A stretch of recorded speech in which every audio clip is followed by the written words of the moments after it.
গত একটা বছর যে বাংলাদেশে যে গত জুলাই অগাস্টে যে অভূতপূর্ব চেঞ্জ হলো সেগুলোর উপরে ওনার কথা থাকবে। একটা বছরে কি কি চ্যালেঞ্জ এই ইন্টারিম গভর্নমেন্ট ফেস করেছে সেগুলো বিষয়ে থাকবে। এবং এই যে তিনটা যে মেজর যে চ্যালেঞ্জ ছিল, একটা হচ্ছে রিফর্মের কাজগুলো শুরু করা, আর একটা হচ্ছে যে ইলেকশনের কাজ করা, আর একটা হচ্ছে যে ট্রায়াল শুরু করা।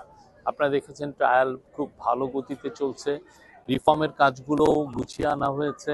এখন জাস্ট জুলাই চার্টারটার সাইনিংটা বাকি। আশা করছি পলিটিক্যাল পার্টিগুলো শান্তিপূর্ণভাবে এটা একটা সমাধান করবেন।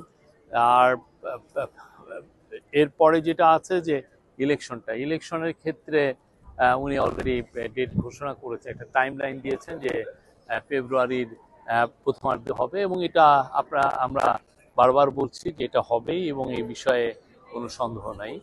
আর অন্যান্য ইস্যু, গ্লোবাল ইস্যুগুলো নিয়ে উনি কথা বলবেন, ইউএন এর রিফর্ম নিয়ে কথা বলবেন, গাজাতে যে জেনোসাইড হচ্ছে সেগুলো নিয়ে কথা বলবেন, ক্লাইমেট চেঞ্জ নিয়ে কথা বলবেন, ক্লাইমেট চেঞ্জ কিভাবে বাংলাদেশকে ইম্প্যাক্ট করেছে এবং কতটা ভয়ানক হতে পারে ক্লাইমেট চেঞ্জ, সেগুলো নিয়ে উনি কথা বলবেন।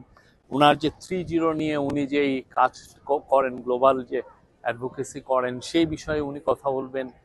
Zero unemployment, zero poverty, zero net carbon emission, সেগুলো নিয়ে উনি জোরালো বক্তব্য দেবেন। বিকজ আমাদের এই সিভিলাইজেশনকে তো বাঁচাতে হবে।